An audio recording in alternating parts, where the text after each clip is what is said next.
बोलो जयकारा। बोल मेरे श्री गुरु महाराज की जय। सौभाग्यशाली प्रेमी गुरमुखों, संत महापुरुष बार बार फरमाते हैं कि ये आपको नर तन जो मिला है, इससे आप अपना कल्याण करो। बार बार एक ही चीज़ फरमाते हैं वो कहते हैं नर तन आपको बड़ी मुश्किल से मिला है, तो आप दूसरे और संसारिक चीज़ों में फंस गए हो। जिस काम के लिए मिला था वो काम आप प्रॉपर नहीं कर रहे, और अपने आप को पहचानो तुम कौन हो। तुम ये मत सोचो कि मैं ये जो शरीर है यही मैं हूँ। ये शरीर आपको मिला था अपना कल्याण करने के लिए। तो कहते हैं कि अगर तुम अपना कल्याण के लिए सोचते हो तो संसार की सब चीज़ें तुम्हारे पास अपने आप ही आ जाती हैं। एक बंदा संत महापुरुषों के पास गया तो संत महापुरुषों ने उससे पूछा, भाई क्या बात है, बड़ा खुश है। वो कहता है, जी देखो, मैंने संसार के अंदर खूब पहले पढ़ाई लिखाई की, फिर मैंने खूब धन कमाया, फिर मैंने शादी की, फिर मेरा परिवार हो गया, फिर परिवार के अब बच्चे बड़े बड़े हो गए हैं, अब उनकी शादी करनी है, अब बहुत कुछ हो गया। अब बाकी फिर उन्होंने संत महापुरुषों ने पूछा, बाकी क्या रह गया है, ये बता अब तुम। कहता है, जी बाकी तो अब मरना ही रह गया, और तो कुछ रहा नहीं, सब कुछ आ गया। वो कहते हैं मरना तो सभी ने है, कोई भी संसार में जो जीव आया उसने रहना तो है नहीं। मरना है तो मर, पर अपना तो क्या ख्याल कर। ये जो नरतन तुझे मिला है ये किस पर्पस के मिला है, अपना ख्याल कर, अपना कल्याण कर। तुझे ये कल्याण के लिए ये नरतन मिला था। ये जो संसारिक चीज़ें हैं, ये परिवार है या धन है या और चीज़ें हैं, ये तो बाहर की सब चीज़ें हैं। ये सब चीज़ें यहीं की यहीं रह जानी है, इसमें साथ कुछ नहीं जाना। जिनके पीछे पीछे आप भाग रहे हो, कितना भी भाग लो, आप इकट्ठा खूब धन कर लो, प्रॉपर्टियां कर लो, और काम कर लो, परिवार बना लो, और संसार की जितनी चीज़ें हैं सब बना लो, जब जाओगे तो सब यहीं की यहीं रह जाएगी।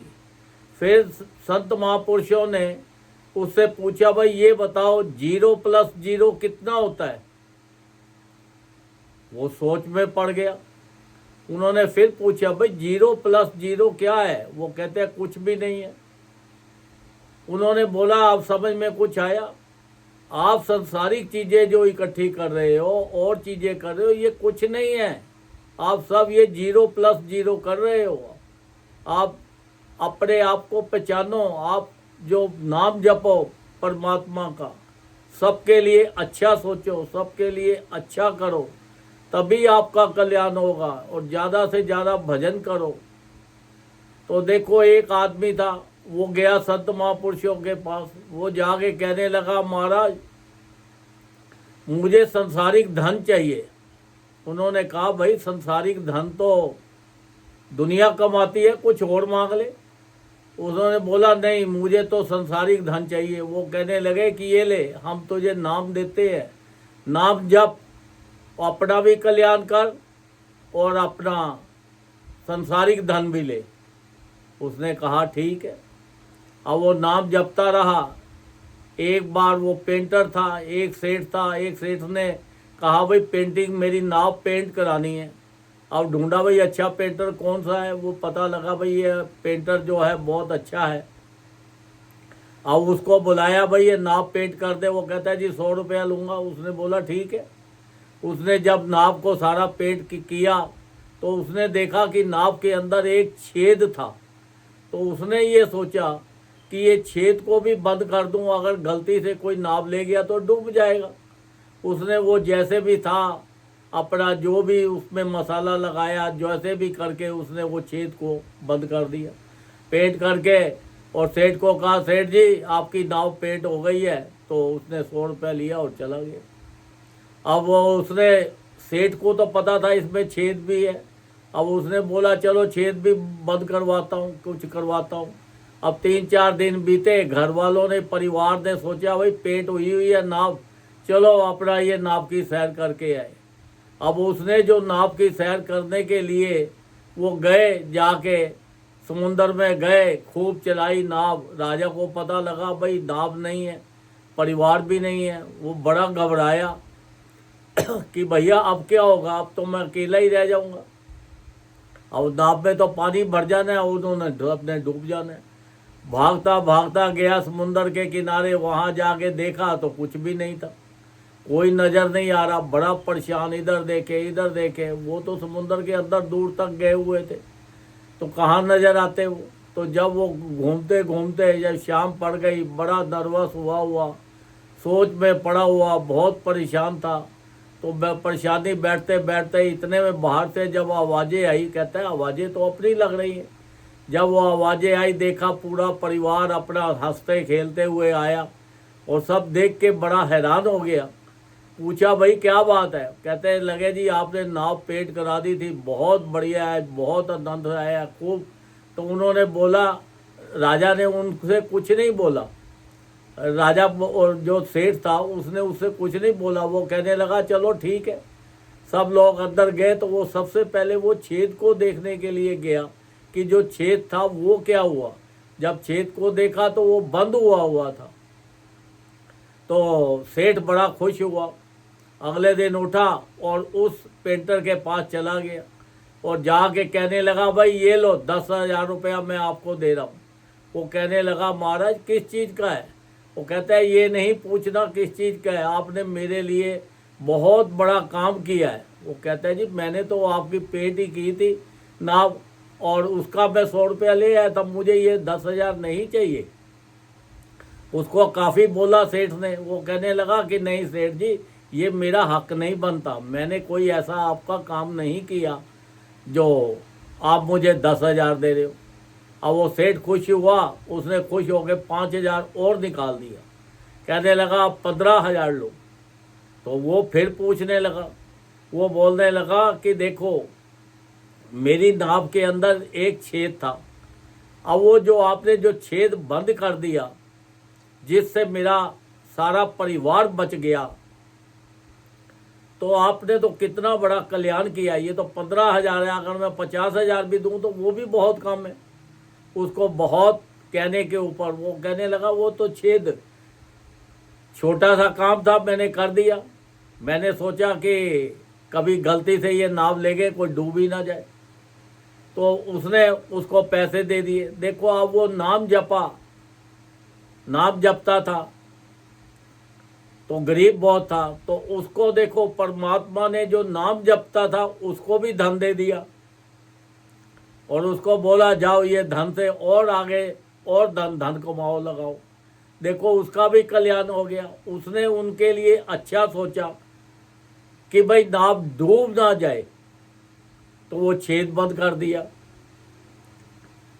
तो उनका परिवार भी बच गया। तो देखो संसार के अंदर अगर तुम चाहते हो हमें सुख मिले, खुश रहें, पहले दूसरों को खुश करना सीखो, दूसरों को सुख दो। जब आप ऐसे काम करोगे तो देखो आप कितने खुश रहोगे, आपको कितना सुख मिलेगा, और आप अपना नाम जप के ज़्यादा से ज़्यादा भजन करके अपने आप को पहचानो कि हम कौन हैं, किस पर्पज से आए हैं। ये सूरत और शब्द को एक कर दो। संत महापुरुषों ने जो हमें नाम दिया हुआ है, ये नाम हर वक्त उठते बैठते चलते फिरते रहो, करते रहो। अब संत महापुरुष तो देखो ये तो भगवान है, साक्षात है, दीनदयाल है, सभी पे खुश रहते हैं, सबका कल्याण चाहते हैं। उन्होंने तो देखो इंसान के लिए उन्होंने देखा कि भाई ये तो संसारिक चीज़ों में ज़्यादा फंसे रहना, इसलिए उन्होंने 5 नियम बना दिए, श्री आरती, पूजा, सत्संग, सेवा, सिमरन और ध्यान। जो श्रद्धा सहित करे निश्चय हो कल्याण। वो कहते हैं जिस परिवार के अंदर ये 5 नियमों का पालन भी होगा उस परिवार के अंदर हर तरह से खुशियाँ ही खुशियाँ आएंगी, कोई बीमारियाँ नहीं आएंगी, कोई गरीबी नहीं रहेगी, संसार के सारे सुख वहीं पे होंगे। उन्होंने देखो संत महापुरुष तो बार बार सभी के ऊपर कृपा बरसा रहे हैं। बाकी हमारी ड्यूटी बनती है हम उनके नियमों का पालन करें। वो तो कह रहे हैं कि देखो कम से कम भी हर इंसान को 2 घंटे भजन जरूर करना है। अगर 2 घंटे कंटिन्यू नहीं कर सकते तो 1-1 घंटा करके करो। अगर 1-1 घंटा करके नहीं कर सकते आधा-आधा घंटा करके करो। जितना भी है कम से कम 24 घंटे के अंदर 2 घंटे तो मिनिमम से मिनिमम होना चाहिए। इससे अगर ज़्यादा करो तो और ज़्यादा अच्छा है। भजन करो, ध्यान लगाओ, अपने आप को पहचानो, अपने सूरत के साथ ये जो शब्द आपको दिया संत महापुरुषों ने, ये एक कर दो। देखो कि ये नर्तन आपको बड़ी मुश्किल से मिला है, तो ये नर्तन का पूरा पूरा फायदा उठाना है। ये सांसारिक चीज़ों में नहीं लगा देना, नहीं तो फिर हम वही 84 लाख योनि में फंस जाएंगे। और फंस के फिर अपना कभी पशु बनेंगे, कभी पक्षी बनेंगे, कभी कीड़ा बनेंगे, कभी मकोड़ा बनेंगे, कभी कुछ बनेंगे। तो ये संसार के वो दुखों से बच के तो हमें बचना है। तो हमें ज़्यादा से ज़्यादा भजन करना है, उनका हुक्म में चलना है, नियमों का पालन करना है, ताकि हम ज़्यादा से ज़्यादा जितना भजन करेंगे, उनके हुक्म में चलेंगे, जो उन्होंने नामदान हमें दिया है, इसको ज़्यादा से ज़्यादा जप के अपना लोक भी सुखी करेंगे और अपना परलोक भी सुखी करेंगे। बोलो जयकारा, बोल मेरे श्री गुरु महाराज की जय।